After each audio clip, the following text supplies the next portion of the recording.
সরকারি খাস জমি যাহা সরকার কোনো কাজে ব্যবহার করে না, সেখানে মসজিদ বা মাদ্রাসা নির্মাণ করা যাবে কিনা? মসজিদ মাদ্রাসা নির্মাণ করার সময় কোনো বাধা আসে নাই, মানে সরকারের পক্ষ থেকে কোনো বাধা আসে নাই। এলাকার ধর্মপ্রাণ মুসলমানদের পরামর্শক্রমে মসজিদ ও মাদ্রাসা নির্মাণ করা হয়েছে। এখন প্রশ্ন, উক্ত মসজিদে নামাজ পড়া যাবে কি এবং পড়লে সওয়াব হবে কি? জানালে খুশি হব। প্রশ্ন আসছে। এটা যত জায়গায় মসজিদ আছে, সব মসজিদের ব্যাপার, নির্দিষ্ট কোন মসজিদ না। কিন্তু এখন এই প্রশ্নের জবাবে আমি কিতাব থেকে যেগুলা সংগ্রহ করেছি, ফতোয়ার কিতাব থেকে, মোট কথা হলো সরকারি জমিতে মসজিদ নির্মাণ জায়েজ। কখন? নির্মাণের সময় সরকারের পক্ষ হইতে যদি কোনো বাধা বা আপত্তি না আসে। কথা বুঝাইতে পারলাম? সে সূত্রে মসজিদ নির্মাণ ও জুমার সালাত আদায়ের জন্য সরকারের অনুমতি প্রয়োজন। যদি বাধা আসে তাহলে প্রয়োজন, সরকারের অনুমতির প্রয়োজন, যেহেতু জায়গাটা সরকারের। তা না হলে এলাকার মুসল্লিদের পরামর্শক্রমে মসজিদ মাদ্রাসা নির্মাণ জায়েজ এবং উক্ত মসজিদ নামাজ পড়লে সওয়াব হবে। কথাকে বুঝাইতে পারলাম? কথা বুঝাইতে পারলাম? এই যে মাসালা, মানে সংক্ষিপ্ত যে উত্তর, তার মানে মসজিদ নির্মাণ করার সময়, মসজিদ নির্মাণ করে সেখানে জুমা কায়েম করতে গেলে 6টা শর্ত আছে। কয়টা শর্ত? ভালো করে বুঝেন। কয়টা শর্ত? 6টা শর্ত। তার মধ্যে একটা অন্যতম শর্ত হলো ইজনে আম, অর্থাৎ সর্বসাধারণকে ওই মসজিদে নামাজ পড়ার অনুমতি থাকা। ইজনে আম। কোন জায়গায় দেখা যায় যে এই তুমি আমার মসজিদে এসো না, তোমরা এখানে আমার মাতব্বাড়ি চলবে, তোমার আমার মসজিদে এসো না, তাহলে ওই মসজিদে জুমা জায়েজ নেই। কারণ সাধারণের কি নাই? অনুমতি নাই। কথাকে বোঝা গেছে? বুঝাইতে পারলাম?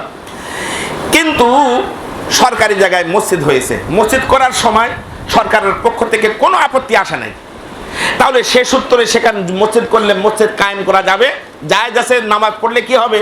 নামাজ হবে। এমনকি সেখানে জুমার নামাজ যদি আদায় করে, জুমার নামাজও কি হবে? আদায় হবে।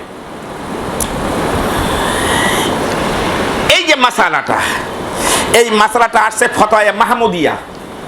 ফতোয়া মাহমুদিয়া 21 নম্বর খণ্ড, 325 পৃষ্ঠা।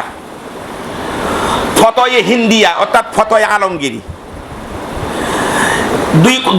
খণ্ড নম্বর 2, পৃষ্ঠা নম্বর 455 নম্বর। ফতোয়া কাজী খান, খণ্ড নম্বর 3, পৃষ্ঠা নম্বর 290।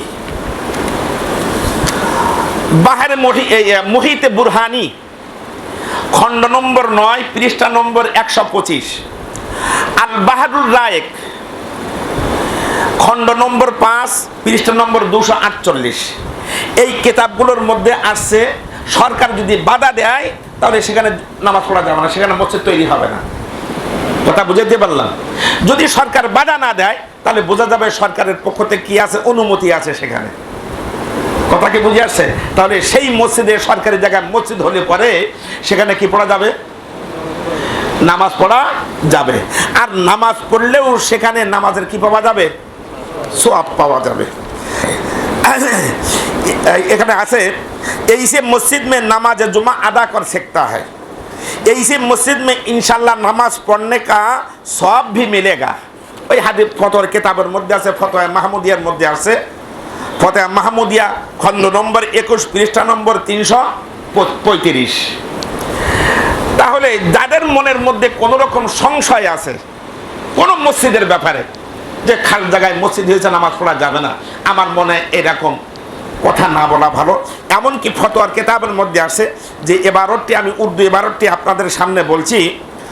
जो शख्स उस मस्जिद होने में रुकावट डालता है, যে ব্যক্তি ওই রকম মসজিদের মধ্যে প্রতিবন্ধক সৃষ্টি করে, ও গলতি পর হয়, সে ভুলের উপরে আছে, সে ভুলের উপরে আছে। उसको ऐसा नहीं करना चाहिए, তাকে এইরকম করা উচিত না। মুসলমান বাকায়দা মসজিদ বানালে সেখানে মুসলমানরা পরামর্শ ক্রমে কি নেবে, মসজিদ বানায় নেবে। কথাকে বুঝাইতে পারলাম? এতগুলো ফতোয়ার কিতাবের মধ্যে আছে। সুতরাং যদি কোনো মসজিদের ব্যাপারে যে খাস জায়গায় মসজিদ হয়েছে ওখানে নামাজ পড়া যাবে না, তাহলে এটা তার এই মতটা মারাত্মক রকম ভুল হবে।